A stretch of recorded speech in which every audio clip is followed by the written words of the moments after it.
What's going on, Feed the Beasters?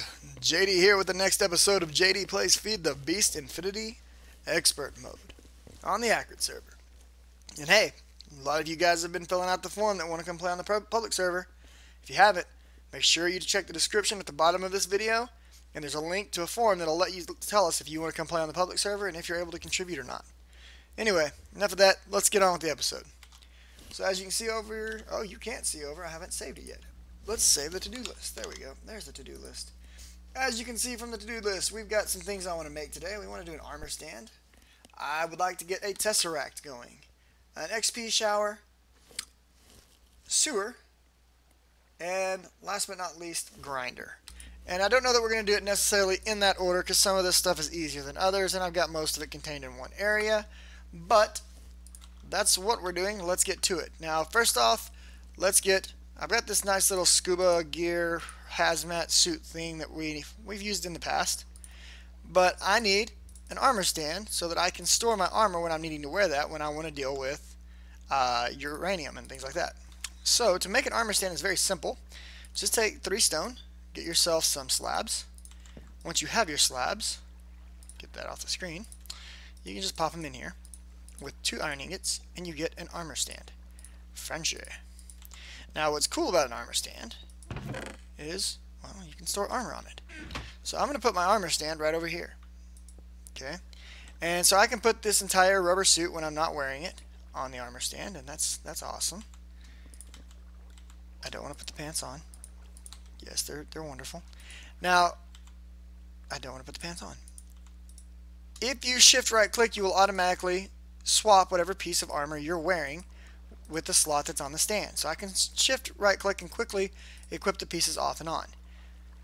But there's an even faster way, and that is to give it a redstone signal. So we can take a lever, turn it on, and shift right click, and it will swap my entire suit of armor out very rapidly. So it's a nice quick way to swap armor sets when you need to. Now I can put that redstone switch a lot of places. I'm actually going to take it and put it, oh, I forgot about this. We may need to move that armor stand. I think we should move that armor stand actually. So let's move it. I think my tool bag is this one. We've got a dolly. And we can take this dolly and we can just pick the whole armor stand right up. No big deal, right? Where should I put it? Let's put it, we want it to be somewhere useful, but I want to be able to, give it the redstone signal without it interfering with other base designs. We'll make a little armor room right over here or something, like right here. Maybe here. Ooh, some strange stuff is going on here. Okay, well this is my crappy armor room for now. We'll clean it all up later, but we'll just set the suit down right on top of that bat because screw bats. I don't like them. We'll put this here for now. Later we'll put that under the armor suit, but now I can just quickly swap my set of armor whenever I want.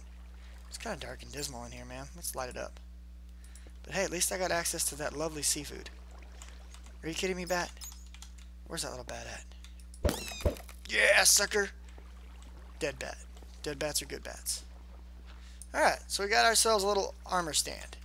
And that's going to be important, like I said, for when I want to work with uranium, I can just drop off this suit of armor and grab my hazmat suit. We'll come back and mess with that more later. So, step 1 done. We've gotten rid of this armor stand that we need. I don't want to do the Tesseract yet. Let's hold off on the Tesseract because it's kind of a very in-depth process, and we need it for something bigger that I want to do, as well as the hazmat suit, and that's going to be for energy transfer. But instead, we've got a whole bunch of junk right here gathered up. So let's knock out a couple of these other things on the to-do list before we jump into that Tesseract. Let's start off with the XP shower. An XP shower is very simple. It comes from OpenBlocks. They got a lot of cool little devices in there. You just take some iron ingots, I think it's 3, and a piece of obsidian, and you get an XP shower. Okay. Now how this bad mamma jamma works is very simple. Let's grab a tank of some kind.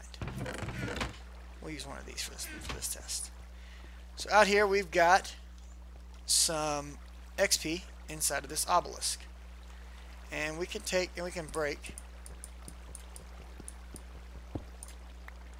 that off. And we'll just drop the tank down and we'll let the obelisk output some XP into there for a second. So we'll just do push and then disable it.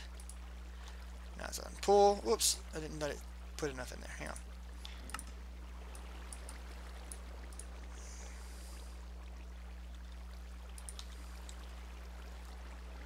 Alright, that's whoops. My hammer, my little pickaxe is a little it likes to break things. Okay? Just give it a break. Put that back down there and let this bad boy go back to pulling, because it's gonna fill that tank up. There we go. Alright, so if we had a tank, say like this liquid XP tank we have right here, we could set it up somewhere. And we could stick this shower head on there. And it will begin to rain out liquid XP for me. Oh, it's delicious. Go up, my lovely XPs. I love you. That doesn't work. Why doesn't it work? Well, because glass does not transmit a redstone signal. That's why it doesn't work. But if we were to put this here, this would work. We could turn it off and on from this. Let's see. I should be able to show this pretty easily. Let's grab this for a minute. And technically, I don't even have to use the tank at all, but we're going to. Push. Break you. Put you back. And as you saw, it's no longer piling XP out everywhere. So, this little guy, we can use a redstone signal to turn off and on the flow of experience. So that's really cool. Let's make a sewer right quick, and we'll show you a really nice use for that. So sewers are part of MineFactory Reloaded, and when you do the recipe, you get 4 of them. Now we're going to need a pneumatic servo to start. We've made this in the past. It's 2 pieces of glass, a piece of redstone, and some iron, and that gets you a pneumatic servo. Okay, pop that in here, clear this all out, sorry, pop that in there, and I think it's 4 of these, and then 2 plastic sheets, and I believe this. Oh, and we're gonna need a bucket. Do I have a bucket already? I bet I do. There's a bucket. Let's make another bucket to replace mine in a minute. Bam, and that gives us 4 sewers. Okay, cool. Let's take our 4 sewers and let's do something cool with them. This is a resonant portable tank. 512 buckets worth of lovely storage space for liquids. If we set a sewer directly below the shower and we right click it, you can see that it's got room for sewage and it's got room for something that's empty. Well, if we turn this on, it's now storing essence. The XP is being converted to essence. So we can convert liquid experience into mob essence directly by using this XP shower and a liquid tank. Well, that works out kind of nicely. And we can also drain all of that sewer into any type of tank we want. So I can just leave this running and let it drain out what's left in there, and it's all going to become mob essence and go in here. Now, why would I want mob essence? Well, I like mob essence because I'm getting XP for free right now because of my mob farm. It's filling up this shrine at, at a very steady pace. Therefore, it's very easy for me to get it continuously. It's a nice liquid. I can use it as a fuel. I can use it as a fuel inside of this reactant dynamo. And since I can farm that infinitely, and I can also farm blaze powder infinitely, I can technically run groups of these reactant dynamos passively. I don't ever have to worry about fueling them. I just need to set up a nice little network that will transfer liquid XP into mob essence, into a tank, into a network of reactant dynamos. And then, as we've already displayed at our farms, I can use the harvesters from MineFactory Reloaded to farm all of the cinder pearl flowers and get the blaze powders we need. Therefore, I have a complete system by which I can, a renewable resource system to power my base. And these are not weak. One of these, with just the 2nd tier upgrade, produces 320 RF per tick. If I were to take this out and put the 3rd tier upgrade in, I could be producing up to 640 RF per tick off of a single dynamo. that's pretty space efficient, especially considering it's a renewable fuel that I can farm passively and I never have to touch again. And we already know I'm going to be setting up more mob farms because I don't even have a nether farm set up. And the nether farm is where the big experience is going to come from. So we'll talk about that later. But there we go. We've got sewers knocked out. We've got an XP shower knocked out. Now there's another place that those sewers come in handy. And that is when you're dealing with grinders. Grinders, just like my turtles downstairs, kill mobs. And when a grinder kills a mob, the experience that drops, if there happens to be a sewer there, would also automatically turn it into mob essence. But we're going to continue to collect the actual experience where we can. So let's see here. Grinder. Oh, no, I want to do that. I want to make that bucket right quick. So there's that. There's that. There's that. Most of these I'll never use again, but I have a bad habit of doing this. I'm not going to break that habit today. So grinders happen to be one of the easier recipes in MineFactory Reloaded to make. Plastic sheets, Invar swords, books. You don't have to do the chassis. You can do the machine frame, tin gear, redstone reception coil. Okay. Well, we want 3 of these grinders because I want to replace my turtles downstairs. I want to take those turtles to the nether with me. So there's that. Let's see. We're going to need some sticks. Do I have some sticks laying around somewhere? Surely. There's some sticks. Sticks. Alright. So we're going to need 3 of these. 2, 3. Go away, sticks. Alright, so there's our swords. We've got our paper. We've got our... Okay, I think we have everything else. Do I have my gears? I got gears over here. Looky, looky. I've got a hooky. Name that movie, quick. Alright. If you said hook, you are correct. Alright, that should be everything. There it is. So we can pull out 3 grinders. Beautiful. Now with these grinders, I can take them downstairs to the mob farm. And there's no power down here yet, so I'll need to run a power line down. But I have plenty of conduit for that, and duct. So I'll run a main line all the way down here. But rather than leaving my turtles sitting here farming all the time now, I can set 3 grinders up across here and farm the entire 3-lane network. Actually, I need a 4th one at some point because I forgot that I made this a 4-lane network. But they'll sit here and they'll grind all these mobs for me, and they'll collect sewage and XP, and I can dump that sewage into a sludge boiler, and you know how that works. We've done it before with the harvester. So now we've got some grinders. Awesome possum. Let's get rid of those off the to-do list. So that leaves one big bad thing, and that is the Tesseract. If you are not familiar with a Tesseract, I just put sewers down there, not grinders. I'm stupid. Let's put the grinders out. So grinders have this hole in the back. This is where the loot comes out from anything they kill. They take essence, or they collect essence, whatever. They do work, blah, blah, blah. They take power. Okay, so they will fill up with mob essence as you use them. You can also convert mob essence back into liquid XP, by the way. Alright, anyways. Tesseract. Why do I have a tainted goo on me? I guess my ring of magnetization looted it. Not fun. So before I do this Tesseract, we're going to take a quick stroll around the base so we can look at a couple of things. Now, I've got 3 ender pouches now. And we're going to talk about that. If you look, this system is kind of different than it was last time you saw it. We now have this ender chest. This ender chest is hooked up to the same item processing network that we set up before. It's just a very simple and small one because we're still really early game.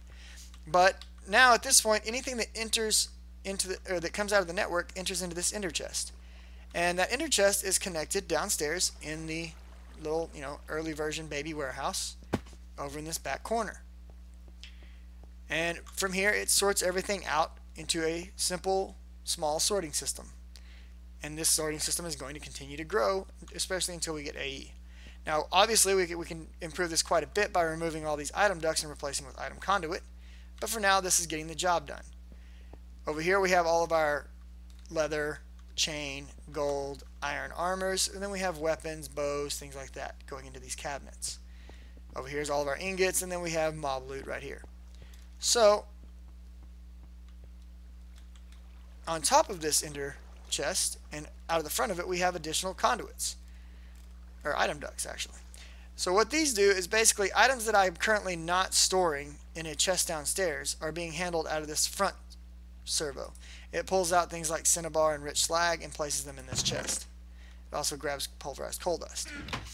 This pot conduit pulls out redstone ore, coal ore, copper ore, and places them in a hopper.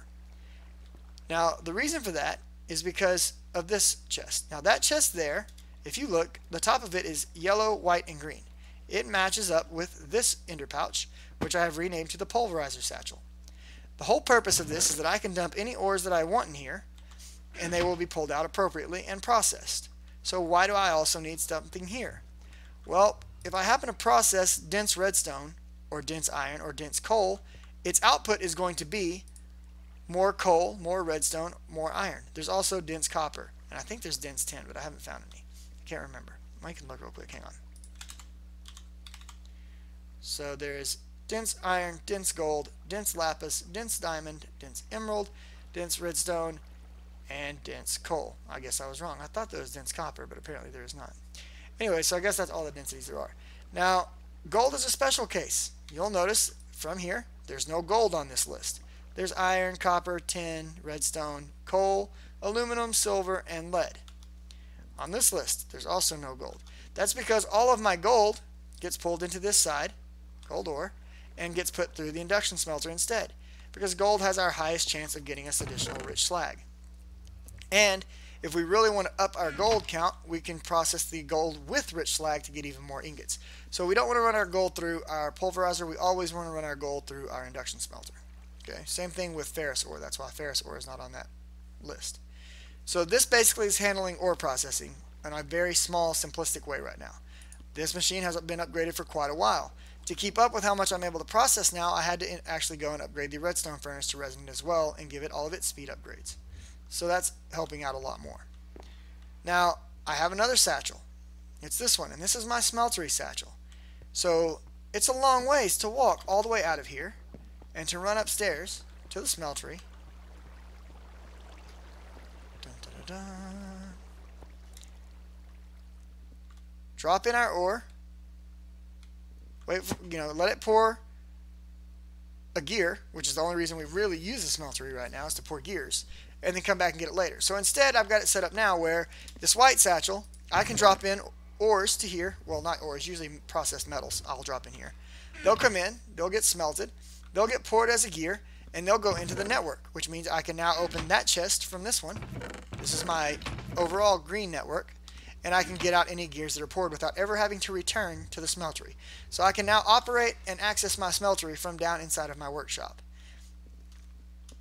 So lots of use of ender chests going on right now. If you're on a public server, it might not be such a good idea to do that, because people can access your ender chests by setting up the same color codes. You're probably going to want something more advanced, and that is where Tesseracts come in. Tesseracts can move not only items, but just like there's also the ender tank over here that's moving liquids, they can move items, they can move liquids, and they can move energy. We want it primarily for moving energy, but we'll also make use of the fact that it can move items around for us. So let's look at a Tesseract. Oh, not to mention the fact that Tesseracts are used in a very important recipe to us. Where is it? Oh, it's the Tesseract frame. Full, I think. Anyway, it's used in the ender quarry. You'll need a Tesseract frame. So we need to make one of those to begin with for use in the ender quarry, which is something we're going to be working towards very soon, but we also need it for other reasons. So hopefully I have everything here to make a Tesseract. And we're going to start off by making the frame. Now the frame, this is the final craft. We're not here yet. We're not even done making the teleporter yet. We need to start at the very basic level here. So let's start off with the centerpiece, and we're going to do a basic machine casing, and then we're going to put the pieces around it. Now I've got some of these recipes saved. So here's the basic machine casing. We're going to make 3 of these. Here's the advanced. I have all the components, and we've made all these before. Carbon plates, refined iron, all that. So we're going to make 3 of those. And watch the materials vanish. Okay, so we have this piece. Alright, let's go ahead and get started on the frequency transmitter. That takes an electronic circuit and an insulated copper wire. Okay, electronic circuit, we've made tons of these, and we're going to make tons of these. But we're going to go ahead and knock out this one piece real quick. And we need to do that actually 3 times. Now there's nothing on here I really want to get rid of, but I'm going to get rid of this mixed metal ingot. It's not that important to me. So that lets me do this. So I can now make 2 more of these and pull out 2 more of these. But these do not stack. So be prepared for that. Alright. So we've got this, we've got this. Let's do the glass fiber next. Glass fiber is glass with energem dust and silver grit. I didn't make the silver grit yet, so we need to go grab some silver. I knew I was forgetting something. I always forget something. It wouldn't be a JD Let's Play if I didn't forget something. You need 1 of those per, I think, but I'm going to double up just to be safe, because for some reason I'm like, I need 6. It's probably wrong, but yeah. Alright, so let's toss this in here, let it grind down. I am using dark steel balls right now, just because, you know, why not? Dark steel balls, they're awesome. Not even going to say anything else than that. Alright, we're ready to make glass fibre. But for that, we need this energem dust. Now, if you don't remember, the energem dust is crushed diamonds mixed with redstone in the following pattern. Each of these is 1 diamond that's been crushed. And you get 9 from this. So let's toss our energem dust in here. And glass fibre. Let's put it in there. Is there anything that I want to get rid of off this list? I'm not keeping the frequency transmitter. We're not going to use that enough. And it's a very simple recipe. I mean, of course, so is this. We're going to make 3 of these. Well, enough to use them 3 times. Alright, so there's that portion done. So all those are done. This is done. The diamonds, we don't have to do anything to them. Now we need to make these advanced circuits. These advanced circuits are nasty. You need 2 intricate circuit boards, which require this. You need 2 basic capacitors, which require this. And we've made all of this stuff before. And then we need 4 redstone chipsets. So, fun stuff. In the center of these, you'll need an electronic circuit. Now, for each of the, we need 4 of these for each teleporter we want to make, and we're making 3 teleporters, so we need to do that 12 times. So we need to pull out 12 electronic circuits to get started.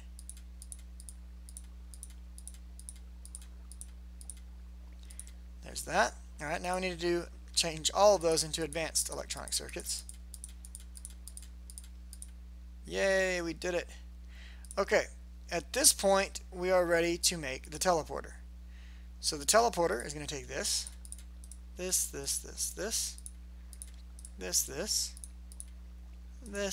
and this. Uh-oh. Misclick. Whole thing's ruined. We have to start over. And there is a teleporter. Now, a teleporter has its own uses. We're not really going to go into it because we're just using this as a intermediate step to something else. So we've got 3 of these. And now we want to take these 3 and combine it with these pieces. 1 here, 1 here, 1 here, 1 here, and 4 around. And that gets us our Tesseract frame, finally. Bam. So now we're ready to take this and fill it. And to fill it, we need to put a bucket of resident ender inside of each Tesseract frame. Oh, we've got our fluid transposer over here, and it just so happens to have all we need. So let's throw that in there and let it start filling up. And it'll take it just a second.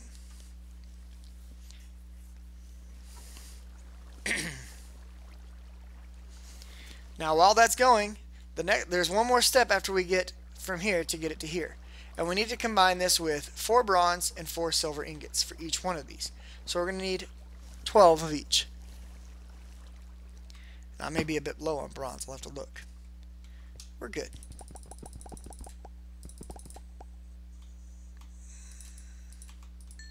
Silver. There we go.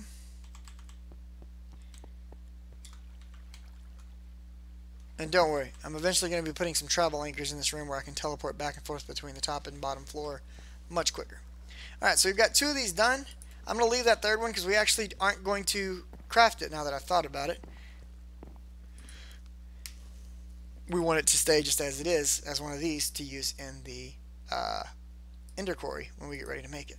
So we're going to take this though, and I can't remember if this was on the corners or not. Let's look. it was on the corners. Okay, no problem. And this goes on the cross.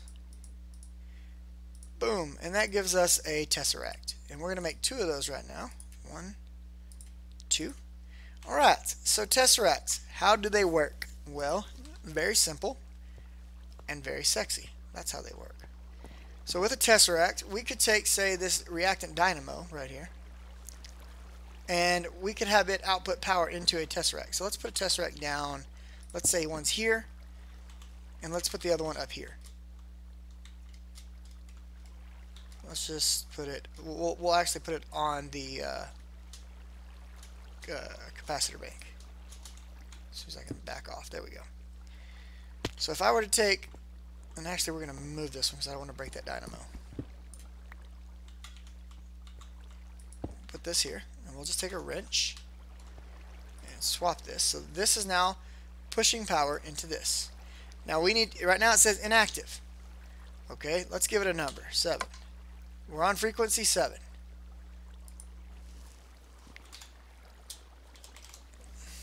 Give it a name. Save the frequency. There it is. Okay. We have redstone controls on how we enable it. We can enable it with redstone high, enable it with redstone lower. We can ignore it. We're going to ignore it. It's active right now. And you can see it's active because of the crazy little background right here. Okay. Now, so there's that. The next thing we want to do is the configuration. Now, right now it's set to receive only for items, to receive only for fluids, and to receive only for energy. Well, let's have it send and receive energy, or just send energy. Send only. So it tells you here we're sending only, we're receiving these 2. Okay. So we need to go up here to this other Tesseract now. And let's see, do I have a block on me? I do. Or I can just stand up here instead of flying. We can access this. Now, my network is saved. It's right here. I can click on it. I can check. Now, there are 2 things over here. Information. Use these to instantly transport things across vast distances or across dimensions. The redstone control tab configures how this device reacts to redstone signals. Blah, blah, blah, blah, blah. But we are now on our network and able to access our Tesseract. So, from here, we want this to receive energy, which it is. So, if we come here, this is now an input.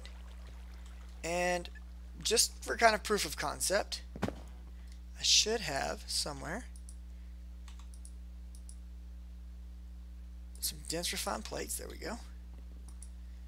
Let's pop one of these in here. That's not really what I wanted to work. Oh, I know what the problem is. Need one of these.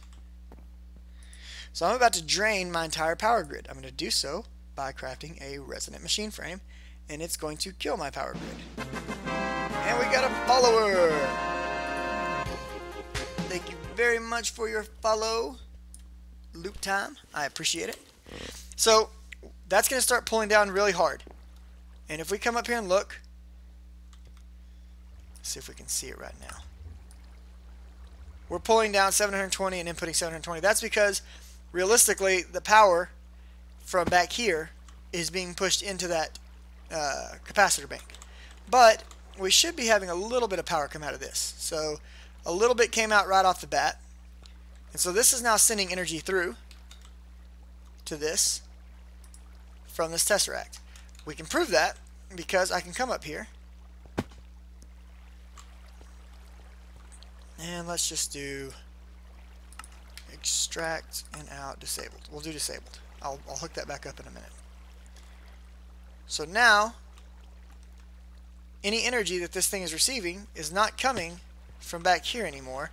It's coming from elsewhere.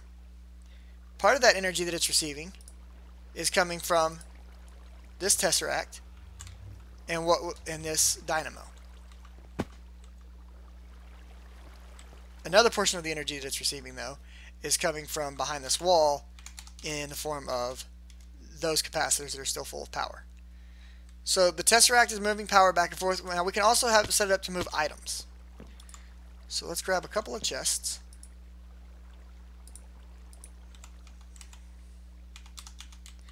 We can put a chest down here, and we can put a chest right here. And let's configure, say 320. That's exactly the amount of power that comes from that dynamo. So all power that this capacitor is currently receiving is coming solely from the dynamo down there. But it is in fact transferring power in, everything else is dead, and so the dynamo is doing its best to keep up with the amount of power that's being used, which is pretty awesome. Now, this Tesseract is set to receive all. So it should receive items, and it should be able to place them into this chest. This Tesseract is also set to receive items, but let's set it to send items. And let's drop in some sticks. Now you do have to pipe them in. It won't pull automatically. So you're going to either want some item conduit or we'll use item ducts.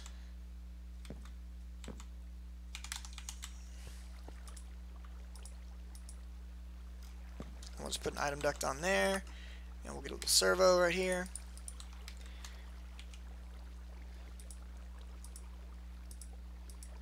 Put an item duct on there, and grab a servo. So we'll servo out of this chest, and it pulled the stick out, it shoved it into the Tesseract, and the stick is now in this chest up here. So you do need to pipe the item in, but the Tesseract itself will move the item out. We can do the same thing with fluids, energy, it doesn't matter. So Tesseracts are a move-all network, and if you want to have different Tesseracts set up doing different things and not interacting with one another, you simply change the frequency that it's set to. And it's sort of like changing the color codes on the ender chests. Only this also allows, just like those, these can be used to move things across different dimensions. So from the Nether to here, from the Twilight Forest to here, whatever we want to do.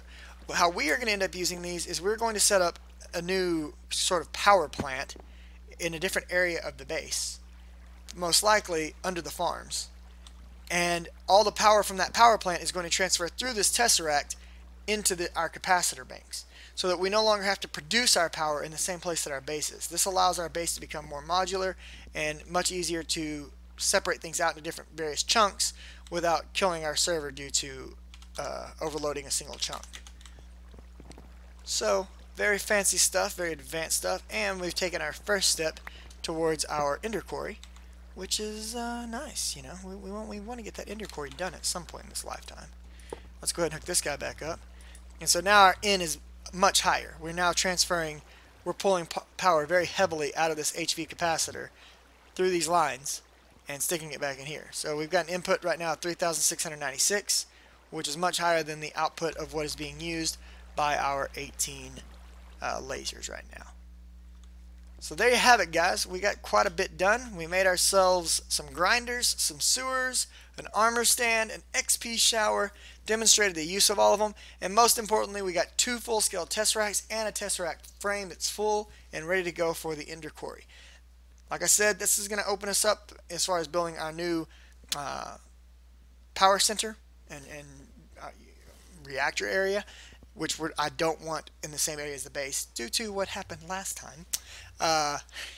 And we will be doing reactors very soon because it's about time to start processing some uranium and getting ready to produce plutonium so we can start working towards applied energistics and other late game things that require iridium and MOX fuel, things like that.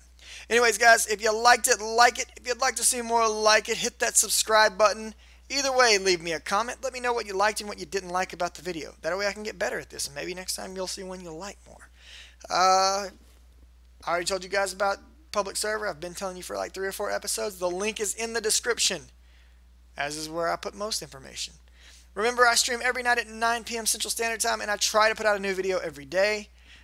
You guys be good to one another. I'll see you next time. Laters.